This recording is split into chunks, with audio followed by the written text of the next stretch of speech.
So Ricky, you've come to time to officially make the announcement. You was born in 1978. You had an amazing amateur career. You turned professional, won the British title, won world titles 2 different weights, 6 world titles. Tell us how this amazing career started. Well, it just started. Just went to the local boxing club, like I'm sure many kids do, and it just basically went from there. I did kickboxing before I did boxing, but I was always a little bit of a shorty really, so I wasn't much good with my feet. But it was clear to see that my talent was with my fists. So I went to the boxing club, and then took it from there. I won my first national title at 13 years of age. And then I was very fortunate. I won 8 or 9, I think it was, national titles. Boxed for England many times, which is always proud for any athlete to represent your country. But it's unbelievable, really. That's something that started off as a hobby. I ended up getting paid for doing it, really. So it was, as boxing is the hardest game in the world, but it was a very good job for me. You said you started off with the kickboxing, then you went to Louvain, then obviously Sale West, obviously. I know they're very passionate, and I know you kept really close in your heart. Obviously, good men helped you do that, But in between, there was obviously, you played a bit of football. Yeah, I used to be at the Man City School of Excellence, and obviously, the history of the family is where my dad used to play for Man City reserves. My granddad used to play for the B team before that.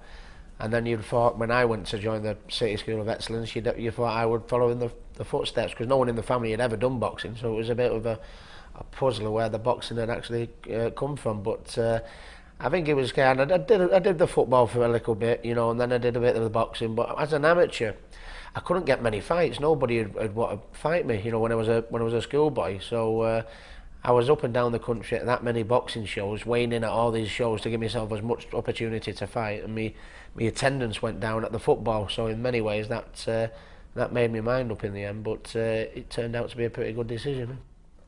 I want to stand with the amateurs for a little bit, because I know 2 special men who guided you, like Ted Pete and Paul Dunn, been an influential part of your life, haven't they? Very much and so. They're still, still. Very much so. I went to the Louvain Boxing Club with Ted Pete, and what people don't realise with amateur boxing, it's not just about making champions and bringing fish through. Ted was in many ways, and Paul Dunn were like father figures in many ways. When you're coming up through the schoolboy ranks as a little teenager and that, you learn a lot. And that's the great thing about boxing, and what for me is the greatest sport in the world, is the fact that it teaches you discipline, respecting your gym mates, respecting your partners, keeps you fit and healthy. You're not getting into trouble. Yeah. So Ted and Paul Dunn, set me on the right road, in not just in boxing, in life in many ways, I suppose. As you said, you won numerous titles. Let's be honest, you used the pick at that crop at that time coming through. All the managers, headhunted you. You decided to go with London manager Frank Warren. Why was that? Well, Frank Warren was the best promoter at the time, really. He gave me a good deal. It was very fortunate. He was promoting Prince Nassim Hamed, at the time, and people that like Carl Thompson, who I shared a gym with, who obviously had them wonderful fights, with Chris Eubank, so he had that many big names in his stable, and I thought for me as a youngster coming through to fight on undercards like that was going to help me on no end. I mean, 18 years of age, I boxed on the undercard of Nassim Hamed versus Kevin Kelly at Madison Square Garden, and it was like it was a dream come true, really. I mean, it was only like a few months earlier I was boxing at working men's clubs, and then I'm boxing at Madison Square Garden, and I think that was still one of the proudest days of my boxing career, boxing at Madison Square Garden. Some fighters who have won titles and championships, that have never boxed at Madison Square Garden. For a little kid, just off the council estate, for me to do it was a dream come true. You fight experienced Canadian Tony Pep, the widely professional for WBU World Championship, and you prevail in 4 exciting rounds. All of a sudden now you become world champion. How was that? And well, it's the dream. It's the day you always dream of, really. Tony Pep he'd been the Commonwealth champion, and he'd come to our shores and won 3 times as Commonwealth champion. And I think probably the fight before he boxed me, or a couple of fights before he boxed me, he'd gone the distance with Floyd Mayweather Jr. Obviously know how well Floyd turned out, so it's a really big fight for me. But I just to get to someone who's so tall and rangy and so quick, to get him it close to him, and the third round I had him down twice, you know, and then the fourth round I stopped him. But I think it was the manner of my performance, not just winning the world title, which is obviously every professional's highlight. I think it was the manner of which I do it. Maybe people started looking at me now and thinking, oh, he might not just win one world title, he could win a few, and thankfully that's how it turned out. But that's given me the confidence then to, you know, once I become a world champion, then I wanted to be the best in the division, then I wanted to move up in weight, and then I wanted to fight here and fight there in Las Vegas and places like that, Manchester City Stadium, and I ended up doing it. But that's where the journey started. Your first world title, you know, gives you the confidence to go on and do bigger and better things. When you become WWE champion, Paul Speak, obviously now your agent and friend, it done quite something unusual for an active boxer. It took you on the road. You know, you start becoming like in demand, becoming afternoon speaker. Quite unique, never been done before by an active boxer. And you spend a lot of time with fans, building fans, having a Guinness or two, making plenty of punters laugh. You find yourself inundated with bookings. What was that experience like? Well, you've always got to be able to sell tickets, you know, for the promoters. If you sell tickets, you're going to get more work and everything. But I'd like to think I had, you know, probably the biggest. I'm not saying I'm going to be remembered as the greatest fighter Britain has ever had, but no one ever had a support like me. And I don't think it was just because of my style and the way I used to fight. I think it was because I used to do the extra mile. I'd either be opening up something, or opening up a supermarket, or going to a kids boxing show, or doing my sportsman's dinners. And I think people could, you know, they'd see me in the local pub, or, you know, what are you doing here, you know. And they could relate to the man in the crowd, and I think that's why I have such a following. I'd like to think I've got a nice sense of humour. I think I've got a nice way about myself. But I say to all my fighters, I said, you've got to do sportsman's dinners. You've got to get your face about. You've got to speak to the fans, you know. And if you can't move tickets, then you're always going to struggle. But no, I think I had a fan base. I think when I look back at my greatest achievement in boxing, I would probably say it was the fans that I was able to generate. You know, everyone will say, was it that fight or this fight or that fight? You know, I think my greatest achievement in boxing was the following that I had, because even when you hang the gloves up, which is obviously what I've done now, the fans will still always love you because of how I was, I think. You talk about the greatest achievement, you know, your 39th fight at the MEN, Kostya Tszyu, pound for pound, one of the best fighters in the world, on the planet. You are now challenging him for his IBF title at 2 a.m. in the morning in Manchester. The atmosphere was electric. You know, the whole of Britain were, you know, rooting for you. Unfortunately, you know, even boxing people, a lot of people didn't give you a chance. You know, tell us how it all panned out.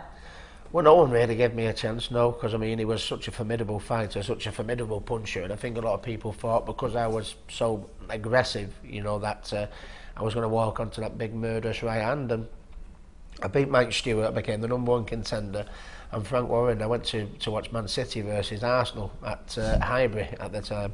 And Frank Warren said to me, he said, listen Ricky, do you want to fight this Kostya Tszyu? You don't have to fight him if you don't want. We can go down another route, you know, and we can fight Vivian Harris or Shanbei Mitchell or someone like that. And I went, no, I said, I want to fight the best, and he's the best in the division. You know, there's so many versions of world titles now in boxing. Sometimes you can win a world title, but it doesn't necessarily mean you're the best in the division. But he was the best, and he was ranked #2 pound for pound as well. And I don't blame anyone for thinking that I couldn't do it, but I had confidence in myself, and I told everybody that I'd listen that I could do it. And the atmosphere, you know, it makes you feel so proud when so many people come over and say, oh, that Kostya Tszyu fight, it was the greatest night of my life. I mean, well, steady on, that's a bit more, but the atmosphere was absolutely electric. 22,000 people, it was sold out, I think, in about 5 hours, you know, because I said that it's not too often we get a fighter as great as Kostya Tszyu that comes over to Manchester and fights one of ours, but I think that in the ring, that was my greatest win. You speak about, you know, accolades in the sport, but the Ring Magazine of the Year, you won. You was the first British fighter ever to win such a prestigious award. How did that make you feel? It's probably one of my proudest achievements, you think, you know, when I think of, you know, my heroes when I first started off in boxing, you know, like, you know, Nigel Benn and Chris Eubank and Nassim Hamed and Barry McGuigan, they'd never won it. So for me to win it was breathtaking. It was unbelievable, really, and I feel very, very proud that, I mean, that was just the start really. When you think I went on and fought Pacquiao and Mayweather and Lescano and Castillo and fights like that. That was at the time. I think that was my proudest achievement. Again, you step up the division.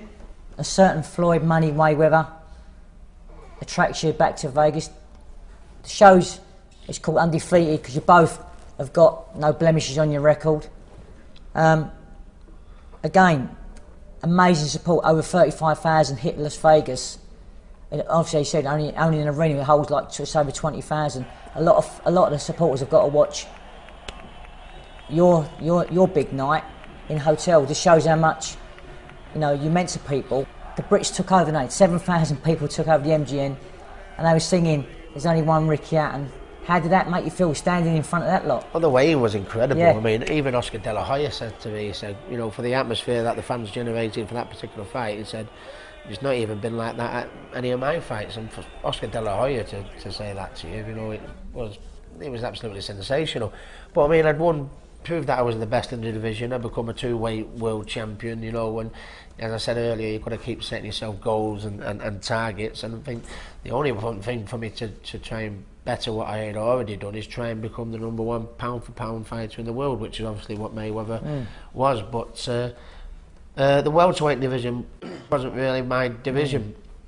I've always been, 5'6" I am, so to go up and fighting at welterweight, They're big and big. The first fight at welterweight against Louis Collazo, showed that maybe I wasn't suited for the weight, because that was an absolute war of a fight. But I think if you get the opportunity to try and become the best pound-for-pound fighter in the world and you turn your back on it, then you're a bit of a fraud, to be honest with you. So You're given a chance to fight for the pound-per-pound #1 title in the world against Manny Pacquiao.